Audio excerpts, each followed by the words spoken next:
Jangan ngomong.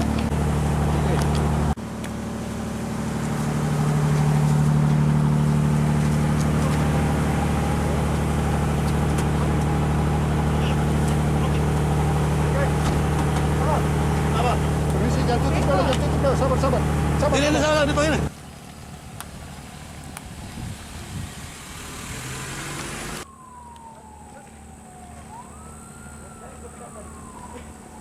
Jelaskan bahwa kapal ini melaksanakan pelayaran dari Muara Angke sudah berjalan cukup lama.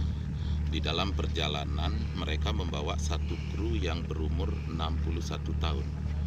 Jadi keinginan besar terhimpit perekonomian dan juga pingin untuk tetap berguna bagi keluarga memaksa dia untuk ikut dalam pelayaran, walaupun dengan berbagai pertimbangan sudah dilaksanakan oleh nahkoda, tetapi dia tetap memaksa. Akhirnya dibawalah, tetapi di dalam pelayaran ternyata almarhum ini tidak kuat dengan ombak, sehingga di situ mengalami tekanan terhadap psikis maupun jiwa, sehingga lemah dari kondisi tubuh. Semakin tidak bisa makan, asupan gizi semakin tidak bisa, sehingga kondisi dari organ-organ tubuh yang sudah lemah akhirnya membuat komplikasi yang terjadi, sehingga dia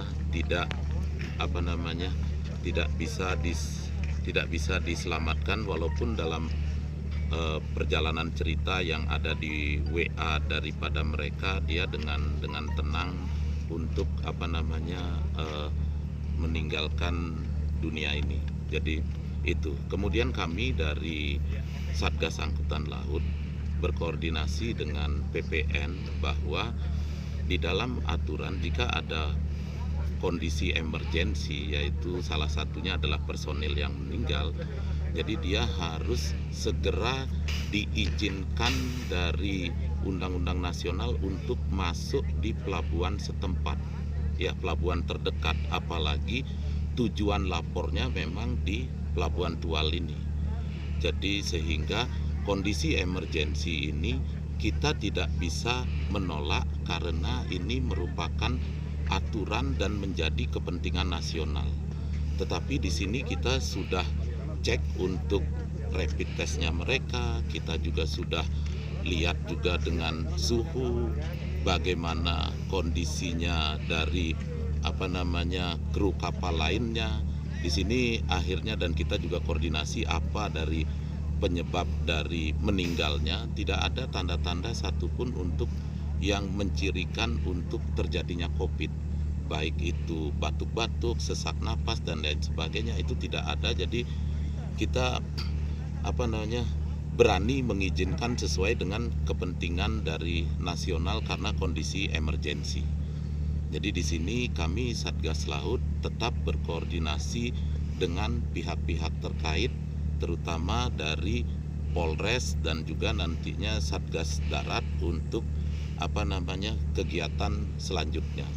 Jadi di sini kami selaku ketua dari Satgas Laut bersama tim berdiskusi dan sepakat untuk mengizinkan ini masuk karena izin secara nasionalnya memang di Pelabuhan Tual. Kondisi emergensi yang terjadi yang terdekat adalah Pelabuhan Tual, makanya kita harus bisa untuk menerima kapal ini dan tetap melaksanakan protokol kesehatan secara maksimal. Aktivitas kapal ini sendiri seperti apa? Kenapa? Aktivitas kapal ini nantinya setelah ini dia akan ke fishing ground, ke Laut Arafuru untuk melaksanakan penangkapan ikan dengan menggunakan jaring. Saksi korban ini adalah meninggal tanggal 22 pagi. Tetapi karena di kapal ada press room atau freezer yang besar dengan suhu yang sangat tinggi, akhirnya jenazah ini ditaruh di situ dan terbekukan di sana. Terima kasih saya sampaikan kepada teman-teman, kita sama-sama di sana dan apa yang sudah dijelaskan oleh Pak Danala sebagai Ketua Tim Satgas Laut ini terkait dengan mekanisme daripada proses pelayaran, termasuk juga di tengah pandemi COVID-19, bagaimana apakah sudah sesuai dengan standar protokol kesehatan yang sudah dijalankan ataupun tidak. Dan sebagaimana penjelasan beliau, artinya bahwa sudah sesuai. Dan saya di sini juga kapasitasnya sebagai Ketua Tim Satgas Darat, sekaligus sebagai kapasitas sebagai Kapolres. Dan saya perlu jelaskan bahwa untuk penanganan lebih lanjut, ya, jadi setelah kita laksanakan olah TKP di kapal, karena ini korban meninggal dunia, kita tidak bisa underestimate, kita harus selalu overestimate. Jadi kita harus melaksanakan langkah-langkah penyelidikan untuk menentukan tentang status kematian daripada korban ini, apakah murni meninggal karena faktor bawaan daripada yang bersangkutan, artinya faktor kesehatan yang bersangkutan, apapun ada unsur lain. Nah, untuk itu setelah kita evakuasi nanti, kita akan setelah kita olah TKP di sana, sudah di polis lain, kita olah TKP, kita kembangkan penyelidikannya.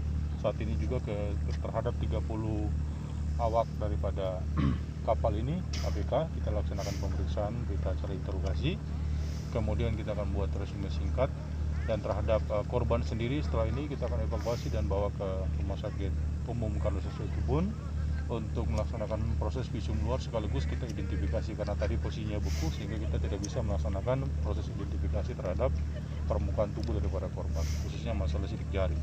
Kemudian setelah pelaksanaan visum luar nanti, ini visum secara cepat, apabila nantinya ditentukan oleh tim kesehatan tidak ditemukan unsur-unsur kekerasan misalnya, ya, tidak ada unsur kekerasan, maka kita akan menindaklanjuti dengan proses pembuatan